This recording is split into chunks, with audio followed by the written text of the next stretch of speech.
So a few days ago I made a video about a real analysis qualifying exam, and in this folder I have the graded work that my instructor graded for me. I gave it to him Monday. That's when he graded it. Got my results same day. He went through it, told me what I messed up, told me what I got right, and the results were very interesting, and I'm going to be very candid with you about my results because I think it's a honest thing to do, and if you're just interested in how I did. And I didn't do great, but I have some things to say about the way he graded it, which I have strong feelings about. So anyway, so you can see the score that he has at the bottom. So for the first problem was a theorem from the course. It was Egorov's theorem, prove Egorov's theorem. And you can see here he made, they're all worth 10 points, so you can see I didn't do very well. But again, I have some comments about that. So for the first problem, he gave me an 8, which I was surprised because I had Egorov's memorized frontwards and backwards, and I had only spent about 6 minutes on Egorov's. That 6 minutes was just spent writing it up. I didn't have to think about it at all. And he gave me an 8, and I asked him why, and I'll show you my my proof. He complained. Well, let's start up. What did he complain about? Shoot, where is it? He didn't write it down.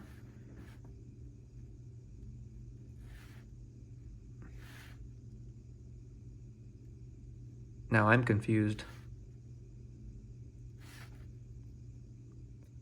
I think it was this M he complained about. I think he said that it needed to come first in the sentence instead of where I wrote it, because something here I think M depended upon the X chosen or something. I think it's this M maybe. Although I wrote that over here. I don't know. I forgot. I've already forgotten his comments. But you can see here he writes for what n that this property holds. And I thought it was just sufficient enough to write, the complement of E here. Like for any x in here, this quantity holds if this condition is satisfied. And I'll admit I probably could have added more details because when I was preparing for the theorems, you don't know which theorem he's going to pick. He might choose theorems inside of theorems, meaning like he may not ask you to prove the entirety of the Radon-Nikodym theorem, but he might ask you to prove a part of it. So you're still forced to know the theorem. So essentially to prepare, I just, bullet points is what I have in my head. So those tinier details tend to fall by the wayside. But he told me he obviously knew what I meant. That's why he gave me 8 out of 10 for this problem. But I still thought that it was a bit much. 9 out of 10 I thought was at most he should have taken off or something like that. But the thing is though, if you look back here, he ended up scratching out the 8 and replacing it with a 10 because I complained a little bit. He goes, if you want to call it a 10, you can call it a 10. So I'm like, okay. All right, so if I complain, my score will improve by 2 points, which comes out to about 4%, because this is 50 points out of the 100. And then you can see for 2 and 3, I got 5. So what's 2 and 3? So 2 and 3 has a statement, and you have to do 2 things. You have to show it's true if some condition is met and false if some other condition is met. And so I tried the first one, where it says if true, if the statement is true if AN is bounded. I wrote something down which he liked. So where is 2? 2 is right here.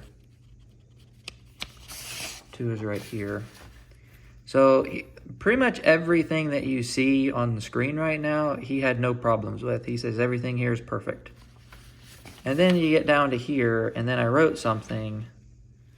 So you can see he wasn't too happy with me saying that. And he also had some comments here, but I guess he changed his mind. I have no idea what he wrote. But he complained here because the ultimate thing that I came up with didn't work. And to be honest with you, I deep down knew it didn't work. But there's a part of me that believes that you should never leave something blank. But with him, that's not his philosophy. His philosophy is if you don't know what to do, then don't write anything. Don't lie on the paper. For me, it's like, if you write nothing, the most you can get is a 0. But if you write something, you might get something out of it. Maybe. But his philosophy was not that way. I know when I teach, I always tell my students to write down something because it shows that you put in effort, even if you didn't know what to do. And I think effort is worth something. Otherwise, you're just telling them to just go home and not do anything. Maybe I'm wrong. Maybe he's right. I don't know. That's just what I was taught when I was in school. But anyway, it doesn't matter. So even though all this was good that I got up here and I identified what the issue was, he gave me no points for it. Everything I've written here was worth 0 points, which I thought, at least writing something should have been 1 point, but he didn't care for it. But I got 5, so I got 5 from the second part. So the second part was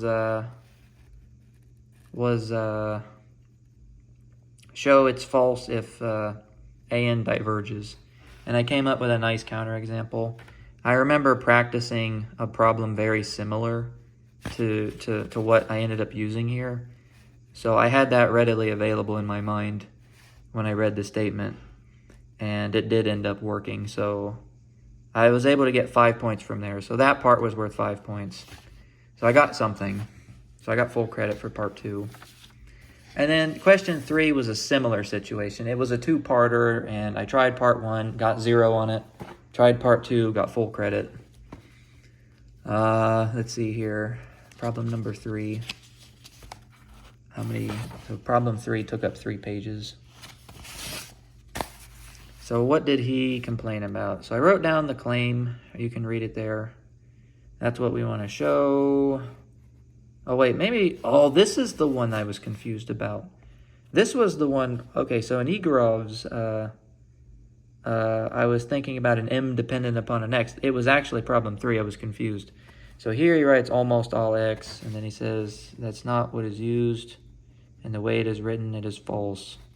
I was under the impression that if you had 2 sequences, both converging to 0, then the product converges to 0. I'm pretty sure, if I remember my limits correctly, that's the case. But apparently here, it's important that this M depend upon X. So he complained that this should have went up here, like before this delta. So for any X that you choose in this interval, then this statement follows. So that part irritated him. And then, but I guess it doesn't... Does it matter? I guess it's not like the thing that irritated him the most, I guess. I guess the part that irritated him the most was, what did I do? I split up this integral into nice Borel sets. And I believe the issue was with this E double prime set that I've defined. Wait a minute, maybe not. Let me look at the second page. Let's see. It had to... The issue was with this E double prime, I think. I have to read this problem again. I remember there was this one set. It may have been problem 4. Problem 3 and 4 are very similar, and he did tell me that they were similar, and that they did have like what you wanted to do to set up the problem to solve it was similar. And that made me suspicious when I was taking this test. But anyway, he also circled this part. He circled my 0 because he thought that I meant delta. Because I guess he thought it looked like a delta, but it was a 0. So he was confused. He's like, where's this delta come from? And then he said that this is not generally true. For just because you have this assumption here, this doesn't immediately follow. And I kind of... When I was writing this, I think I was already like 3 hours in. and I was scared that I was going to run out of time because I wanted to finish in 5 hours, because that's kind of like the time amount that they give you. If you want more, they'll give it to you, because I actually did this in 6. But when you're taking the test, it should only take you 5 hours. If you're not getting it in over 5 hours, you're probably not going to get it. And then I cite Holder's inequality, and he screamed the details at me. Now, I don't really remember what was going through my mind at the time, but I do know that at some point I saw Holder's inequality in here. I don't know where. And it turns out Holder's inequality is the trick to doing this problem. But I didn't see it exactly, because that's what he told me when we were going through it. He says Holder's is the key to solving this problem. But I didn't use it right. Like, the way I applied it wasn't how you wanted to use it. But it is the key to solving it. So when I go back over this and try and solve it, I will definitely do that. Okay, so he didn't give me any credit for any of that. He didn't even give me a single point. So where did I get the 5 points? It was from the second part. So the result may fail if p is equal to 2. I constructed a counterexample. I'm pretty good at constructing examples. And this is the example I created. So I wrote out that it was hard for me to put it into, simple English. And by English, I mean mathematics. I don't know what he wrote here. I think he was just trying to make heads or tails of my example. And I drew him a picture. He likes pictures, by the way. So I drew him a picture of what was going on here. And he did tell me my picture was good. And that was kind of where a lot of my points came. Well, it was all the points for problem 3 came from basically this picture. It's a good thing I took those art classes, I guess. And then for 5, I guess it was the problem he was most furious with. I think for how many pages did it was only 1 page, so this is all I wrote. For this entire thing I wrote, he only gave me 1 point. So there's the statement, there's the claim that I want to show. He says everything's fine up to this point, so everything that's on the screen, it's fine. And then I split up here, which is also fine. It's exactly what I needed to do, he told me. And then at this point down here, he starts to whine. So he says this integral right here, not I is equal to that sum. He says this integral right here is the part that is troublesome. It's the troublemaker, and it's where the heart of the problem lies. This part here doesn't matter too much, he said, but he did get agitated about my integral x squared. Where did the integral x squared come from? There's an assumption on integral x squared gn x to the 4th bounded above by 1 up here. I was trying to argue that that integral is bounded above on the interval from -1 to 1 on this set. I was trying to argue that on that set, that integral is sufficiently small because of this assumption. And again, I'm tired at this point. This is question 4. It's the 5th hour. I'm mentally exhausted. And I can't leave something blank. It's not in my nature. So whether or not that statement he said that this integral is useless. He says it doesn't really add or help. It doesn't help you anyway. And I kind of knew that, but I just wanted to be, it's just the way my brain works. It felt like something that I needed to do in the time. And that this integral here's the issue.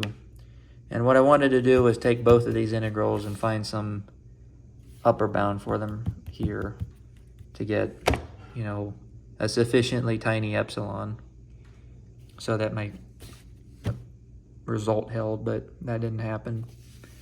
He did not tell me the trick to solve this. However, I am suspicious that there was something I did when I was trying to solve this problem that may be the key to solving it. I just wasn't using it correctly. I have a suspicion, and I'm going to try it at some point in the future. I might make a video where I try and go through each of these problems, like a video per problem of how to solve this. Maybe, maybe not. It depends on if I have the time. But I'm curious to see if that works. All right, so the fifth problem. The fifth problem is his quote-unquote calculus problem, but show me the calculus book that this problem is in. Because it ain't like your traditional, here's an integral, evaluate it type deal. So you can see the statement, we have a sequence of real numbers, their modulus added together gives me 1, so it's absolutely convergent. What else? The sum of ANs is equal to the sum of AN cube, and those sums are 0. And we want to prove that the absolute value of sine AN is bounded above by 1 over 1,000. It's strange to look at the first time, because you just kind of have to look at it and digest it.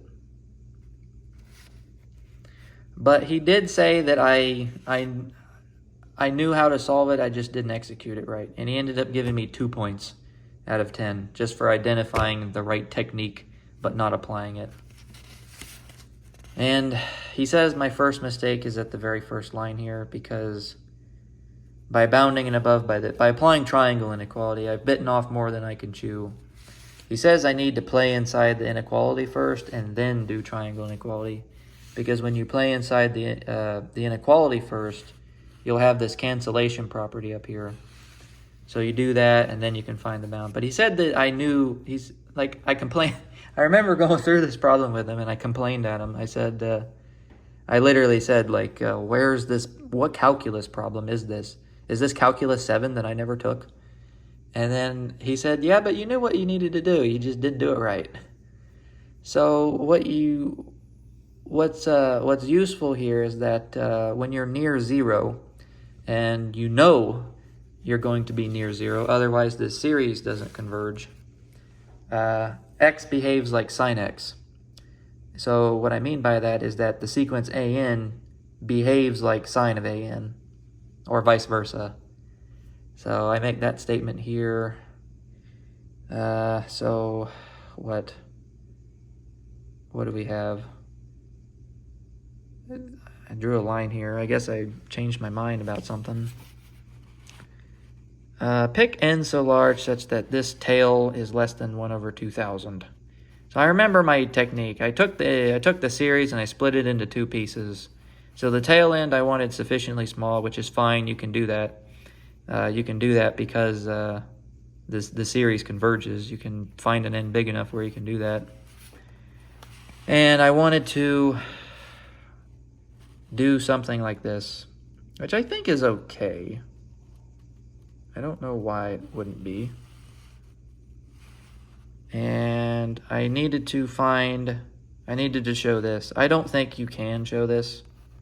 Yeah, you can't, because you need to cancel in the beginning. So what did I write? The second sheet of paper is where I identified the issue. So I was up here playing. I tried triangle inequality because that's the only trick I know, apparently. And I believe if I were to do this again, I could solve it. So what happens is that before you take the absolute value inside, those ANs and AN cubes that when you arrange them in a certain way, they'll cancel with one another. And then you're just kind of ended up with this side. And those absolute values are pretty tiny, as you can see. And I'm pretty sure it's not too hard to show. Again, this needs to be rewritten. What I've written here is not true. But you need to find a sufficiently small upper bound and show that that series converges to a number smaller than 1 over 2,000. And I choose 1 over 2,000 because if you add 1 over 2,000 to 1 over 2,000, you get 1 over 1,000. So that was the general trick. So I think he did say that I kind of knew what I was doing, but I just didn't do it right. And I have to be forgiven at least a little bit, because this was hour 6. And it's hard to think straight when you're spent like that. And he did admit, he's like, yeah, I get it, but still, I mean, what are you going to do? So that's the long short of it. Let me get these in order. So where does this, how do I feel about my performance? Well, this guy that writes the test, I probably mentioned this in the previous video, that, where's my paper? Here. you need to pass the analysis qual, and the analysis qual at my university is notoriously difficult because unlike other qualifiers, he's the only one that grades it, and he grades ruthlessly. He barely gives any points. He's very stingy, and no one checks him on anything, and no one challenges him on anything. And as a result, most grad students fail, and a lot of them get kicked out of the program because he goes unchecked. So I still need to... Okay, so let's just talk about this score. So when I talked to him about this score, I was like, I don't really think this is a fair reflection of my ability. Because, I mean, you saw the stack of problems I did. I mean, I'm bargaining here. I am a little salty about my score. But then he tells me, like, yeah, but he did tell me, though. He says, this score is very, I guess, conservative, you could say. He said he graded me incredibly harshly. Much harsher than he would during the real deal. So I'm like, wait a minute, how much of this is subjective? Because there's no rubric. He has no rubric. He just grades based on feel. And he said, well, like for this one, he's like, I gave you an 8, but on the real deal, I'd give you a 10. I'm like, well, then just give me a 10. Why are you trying to crush my spirit? And then for one of these, I think he said I could give you 3 more points or something. Maybe it was 4 or 5, I don't remember. One of these, he said I could give you 3 more points. And I'm like, well, what at the end of the day is my score? He says, on the real deal, I'd probably give you a 27.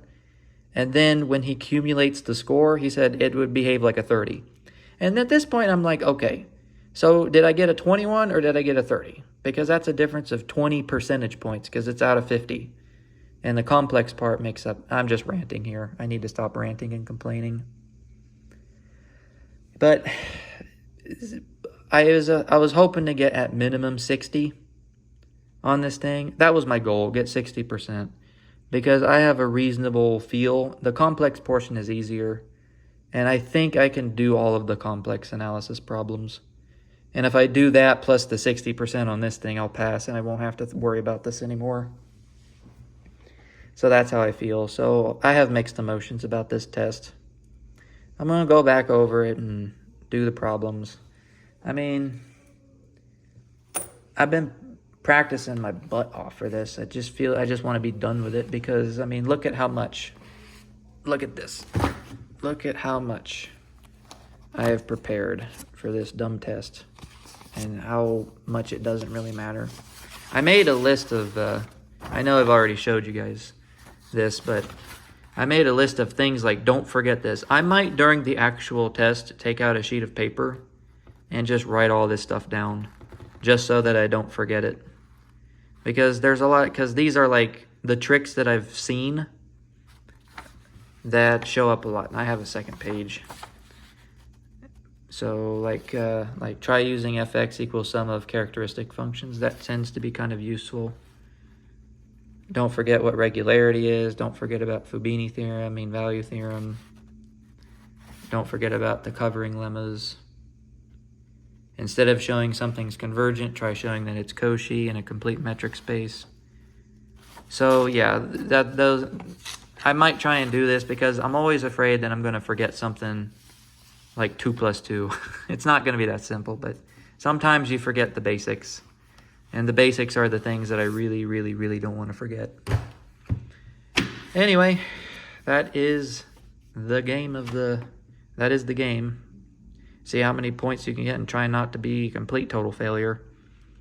Typically, though, this score is, sad to say, it's on the higher side compared to some of my peers. Like, I showed one guy who's been in the program longer than me. I showed him my score, and he looked at it, he goes, hey, that's not too bad. I was like, it's a 42. 42%. And he goes, well, with him, it's, you take that W. So... I don't know. Kind of mixed feelings. I want to do better, but it just takes time. Anyway, thanks for watching.